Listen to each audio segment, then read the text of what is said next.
सुबह का समय था। जंगल के रास्ते पर हल्की धुंध फैली हुई थी। पेड़ों की पत्तियों से पानी की बूंदें चमक रही थीं और पक्षी मीठा गा रहे थे। लेकिन बाबुलू हाथी, उन्हें न तो जंगल की खूबसूरती दिख रही थी और न ही दोस्तों की आवाज सुनाई दे रही थी, क्योंकि बाबुलू भैया अपना फोन देख रहे थे। फोन जिस पर वे अपनी उंगली घुमा रहे थे, जैसे कोई मोबाइल चला रहा हो। जंगल के सारे रंग, खुशबू और नज़ारे बाबुलू के लिए जैसे गायब हो गए थे। और तभी धड़ाम, बाबुलू एक मोटी डाल से टकरा गए।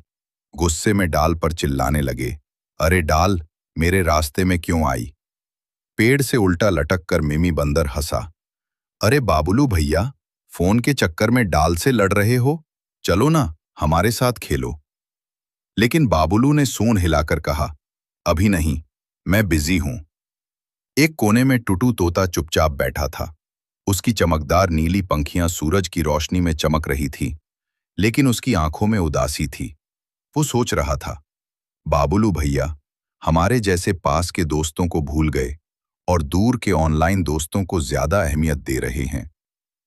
दूर से नानी कछुआ धीरे धीरे चलकर आ रही थी, लेकिन अभी कुछ बोली नहीं। बाबुलू चलते चलते अपने फोन में ही खोए हुए थे। उन्होंने न जमीन देखी, न सामने का रास्ता। जंगल के बीच से बहती नदी नीली चमक रही थी। पानी बिल्कुल साफ था, लेकिन बाबुलू को तो सिर्फ फोन की चमक दिख रही थी।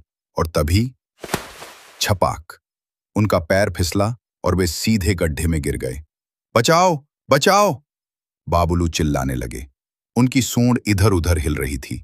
फोन एक तरफ गिरकर धीरे धीरे पानी में डूब गया। अब बाबुलू अपनी ऑनलाइन दुनिया से कट चुके थे। क्या उनके ऑनलाइन दोस्त आए? नहीं, कोई भी नहीं। पर असली दोस्त आए। सबसे पहले मिमी बंदर शाख से कूदकर नीचे आया। अरे बाबुलू, मत घबराओ, हम हैं। फिर टुटू तोता उड़ता हुआ पहुंचा और बोला, मेरे पंखों की हवा पकड़ो, मैं ऊपर खींच लूंगा। और पीछे से नानी कछुआ भी अपने धीमे कदमों से पहुंच गईं। उन्होंने कहा, सभी मिलकर खींचते हैं, साथ साथ। मिमी ने पास की बेल तोड़कर बाबुलू की तरफ फेंकी। टुटू ने बेल को अपनी चोंच से पकड़ लिया। नानी ने अपने भारी खोल से उसे मजबूती से थाम लिया। 1, 2, 3 और लगाया। कीचड़ उड़ा, पानी छलका और बाबुलू धीरे धीरे ऊपर आने लगे। आखिरकार बाबुलू नदी के किनारे आ ही गए। हाँ, कीचड़ में पूरी तरह भीगे हुए, लेकिन सुरक्षित। बाबुलू किनारे पर बैठ गए। उनकी सूंड से पानी टपक रहा था। चेहरा थोड़ा शर्मिंदा था, लेकिन दिल को सुकून मिला। उन्हें पहली बार समझ आया कि जंगल की हवा, दोस्तों की हंसी और साथ मिलकर मुश्किल से निकलना फोन की स्क्रीन से कहीं ज्यादा अच्छा है। टुटू उनके कंधे पर आकर बैठ गया। मिमी पास आकर हंसने लगा और नानी कछुआ मुस्कुराते हुए बोली, देखा बाबुलू, असली दोस्ती वही होती है जो दिल से जुड़ी हो।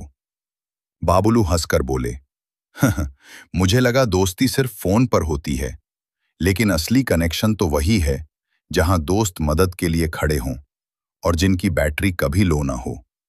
तीनों दोस्त ठहाका लगाकर हंस पड़े और जंगल में फिर से हंसी गूंज उठी। उस दिन के बाद बाबुलू ने अपना फोन एक तरफ रख दिया, क्योंकि अब उन्हें समझ आ गया था, लाइक्स और कमेंट्स से ज्यादा कीमती वे दोस्त होते हैं जो मुश्किल समय में साथ खड़े रहते हैं। दोस्तों, इस कहानी से हमें यह सीखने को मिलता है कि असली दोस्ती और असली कनेक्शन वही होता है जो दिल से होता है। ऑनलाइन लाइक्स और कमेंट्स अच्छे लगते हैं, लेकिन जिंदगी के मुश्किल पल में जो दोस्त आपका साथ देते हैं, वही सबसे बड़ी स्ट्रेंथ होते हैं। आपको ये कहानी कैसी लगी? कमेंट में जरूर बताना। अगर अच्छी लगी हो तो वीडियो को लाइक करो, दोस्तों के साथ शेयर करना मत भूलना, ताकि और लोग भी ये मॉरल समझ सकें। और हाँ, सब्सक्राइब करना मत भूलना, ताकि आपको ऐसी और मज़ेदार और सीखने लायक कहानियां मिलती रहें।